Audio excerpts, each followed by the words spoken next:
تيديرينا، تونيوكا، رونو لافيليني، توني باركر، ماري جوزي بيريك. هؤلاء وغيرهم من النجوم الرياضيين الفرنسيين العالميين السابقين منهم والحاليين تكونوا جميعهم في المعهد الفرنسي للرياضة. هذا المعلم الرياضي والتربوي الفسيح تم إطلاقه عام 75 900 وألف تحت اسم المعهد الوطني للرياضة والتربية البدنية، قبل أن يتحول إلى المعهد الوطني للرياضة والخبرة والأداء. ورغم تغير اسمه لكن مهمته بقيت ثابتة ثبات نجاحات المتخرجين منها عبر السنين. Elles sont multiples les missions de l'INSEP. C'est un grand établissement. Il doit être formateur. Et, il y a la recherche, il y a le médical, c'est un lieu de santé publique aussi. C'est surtout, et c'est ce qu'on demande principalement à l'INSEP, c'est de faire de la performance. On accompagne les athlètes pour que la notion de plaisir soit omniprésente dans leur quotidien, pour qu'il y ait du bien vivre ensemble. فؤاد سيكر الصحفي حاليا بقناة بين سبورت هو واحد ممن صقلت مواهبهم الرياضية بالمعهد الفرنسي للرياضة والخبرة والأداء، ومن خلاله استطاع أن يلم بفن المصارعة ويتألق فيها إلى أن صار عنصرا مهما في المنتخب الفرنسي لهذه اللعبة. Quand je suis arrivé à l'INSEP, comme c'était un rêve pour moi d'intégrer l'INSEP, le jour où j'ai intégré l'INSEP, c'était paradoxalement c'était un aboutissement parce que c'était un rêve que j'avais réussi à atteindre, intégrer l'INSEP, ce dont j'avais entendu parler depuis que j'étais tout jeune, et c'était le début de quelque chose. Lorsque j'étais plus jeune, je pensais qu'arriver à l'INSEP, ça y est, bon, bah, c'était fini, on avait atteint le Graal. En fait, non, c'est une erreur, parce que quand on arrive à l'INSEP, c'est là que ça débute. Pour arriver à l'INSEP, il faut être champion de France. Sauf qu'à l'INSEP, il n'y a que des champions de France. Et ce qu'on veut quand on est à l'INSEP, c'est être champion d'Europe, champion du monde, champion olympique. Donc, c'est l'aboutissement, c'était un rêve, mais en fait, c'est que le début d'un autre rêve, le rêve olympique. C'est là que ça commence. نجمنا الكردي الأصل الفرنسي الجنسية، وبالإضافة إلى شغفه بممارسة الرياضة، كان حلمه الأكبر ألا تقف له عائقا في مواصلة دراسته والنجاح فيها، وهو الذي كان أمله أن يصبح صحفيا محترفا وفي الرياضة على الخصوص. وعليها فإن المعهد الفرنسي للرياضة والخبرة والأداء كان المكان المناسب له للتوفيق بين ممارسة الرياضة ومتابعة الدراسة بجميع أطوارها. Quand on arrive à l'INSEP, c'est le temple du haut niveau. On est tout de suite pris en main. Et on est très bien pris en main. Ça veut dire qu'il y a toute une équipe, un encadrement, que ce soit pour le scolaire, que ce soit pour le sportif, que ce soit pour le médical. Et on nous met sur des rails, et au bout de ces rails, il y a les Jeux Olympiques et éventuellement la médaille olympique. Quand on arrive, je ne vais pas dire qu'on réfléchit à notre place, mais on fait tout pour qu'on soit dans les meilleures conditions. On est dans un cocon à l'INSEP. C'est pour ça que moi, l'INSEP, ça m'a marqué à vie. Alors, il y a 2 semaines qui sont bien distinctes, 3 semaines, je dirais. La première semaine, c'est la semaine type. On s'entraîne tous les jours, du lundi au vendredi, et le week-end, on se repose. Ensuite, il y a la semaine où les week-ends, on est en compétition. Donc, du lundi au vendredi, on s'entraîne, on va à l'école, et le week-end, le vendredi soir, on part en compétition, et puis on rentre le lundi matin ou le dimanche soir. Et puis, il y a le 3e type de semaine, c'est celle qui est entrecoupée entre les stages et les compétitions. Parfois, on part en compétition en pleine semaine.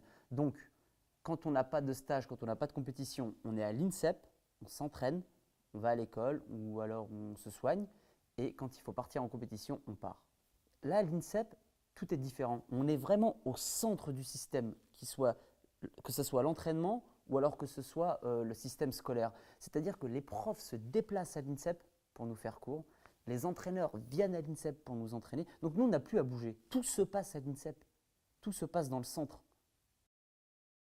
وللتعرف عن قرب على هذا الصرح الرياضي المهم في فرنسا، طلبنا من زميلنا فؤاد سيكر ليأخذنا إلى هناك ونعيش معه برنامج يوم كامل داخل المعهد. C'est ici donc que j'ai passé 8 années de ma vie à alterner entre scolarité et entraînement. Puisque je suis familier avec les lieux, ce que je vous propose, c'est d'être votre guide afin de mieux comprendre ce qu'il se passe à l'INSEP le temps d'une journée type. Suivez-moi, c'est par là que ça se passe. الإنساب هو معهد رياضي حكومي بحت بصبغة علمية وتربوية ومهنية، وتشرف عليه وزارة الشباب والرياضة الفرنسية، وبه حوالي 150 مدربا وإطارا فيدراليا في المجال الرياضي، مهمتهم السهر على تأطير وتوجيه وتكوين أكثر من 600 رياضيا ورياضية ذوي المستوى العالي العالمي.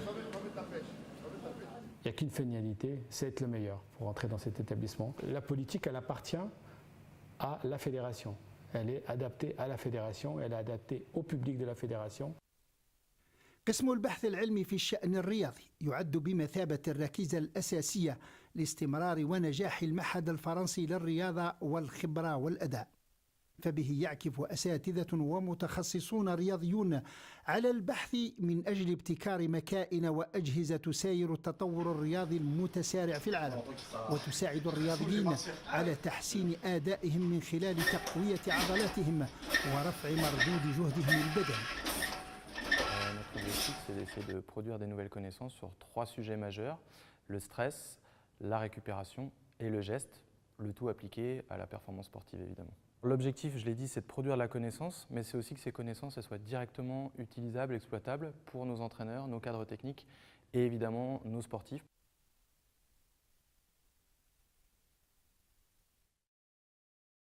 Voilà, donc ça c'est un appareil dont on dispose depuis à peu près une dizaine d'années. Et donc là l'objectif c'est de réaliser des efforts musculaires, des exercices, non pas en utilisant des barres ou des poids comme dans les salles de musculation, mais un moteur qui fixe la vitesse de mouvement.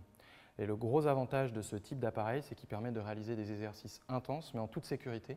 Et donc on le propose à nos athlètes pour évaluer ou prévenir le risque de blessure. ولأن الرياضيين مطالبون باختيار ما يأكلون والتيقن من جودته، فإن الإطعام في المعهد له كثير من العناية، وتحضيره يتم تحت إشراف أطباء ومتخصصين في المجال الغذائي. Je ne surveille pas, je ne juge pas, j'observe. Est-ce que le sportif peut manger n'importe quoi? Ça dépend de ce qu'on met derrière n'importe quoi, mais le but de notre action est que le sportif fasse ses choix en pleine conscience, sans culpabilité et de façon très autonome.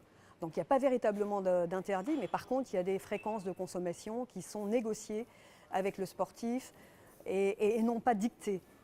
L'important pour nous est d'être toujours connecté avec les préoccupations des sportifs qui sont très évolutives. Si on prend l'exemple du sportif à catégorie de poids, à l'approche de sa compétition, il sera souvent dans un hyper-contrôle de ses prises alimentaires et ensuite dans un complet lâcher-prise avec une forte désinhibition alimentaire qui pourrait surprendre d'ailleurs un regard extérieur et ensuite dans un retour un petit peu plus à la normale. Bien manger permet d'optimiser en tout cas les phases d'entraînement et donc la performance le jour J.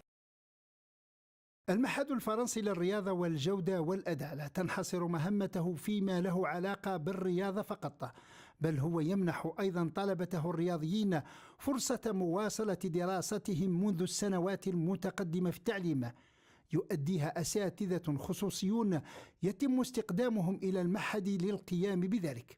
أما نسبة النجاح في امتحان البكالوريا فكثيرا ما تطال 100% كل سنة، ومنها حوالي 93% بعلامة امتياز. C'est notre objectif, c'est ce qu'on appelle le double projet ou encore aujourd'hui le suivi socio-professionnel de nos sportifs de haut niveau. La philosophie et la politique de l'établissement, partagée aujourd'hui d'ailleurs par la majorité, pour ne pas dire l'intégralité des fédérations, c'est de dire que pour être performant, pour réussir sa carrière sportive, il faut avoir un projet ambitieux au plan scolaire, professionnel. Nous avons la chance à l'INSEP d'avoir des enseignants dédiés qui sont détachés de leur lycée d'appartenance respectif et qui viennent au quotidien prodiguer leur enseignement et leurs cours sur site, mais également, et ça c'est aussi notre force, c'est de pouvoir leur proposer en dehors du site un accompagnement sous forme de tutorat cousu main. Donc on s'adapte à la spécificité, aux contingences de chaque discipline. ب21 ميدالية فرنسية في أولمبياد ريو دي جانيرو صائفة العام الماضي و50 ميدالية عالمية ينصب المعهد الفرنسي للرياضة والخبرة والأداء من دون منازع المنبع الرئيس لتخريج الرياضيين عالي المستوى في فرنسا. إضافة إلى كونه مركزا اجتماعيا وإنسانيا بامتياز كما يشهد بذاك من تعايش بين أسواره. Je pense que c'est un truc qui marque au fer rouge l'INSEP.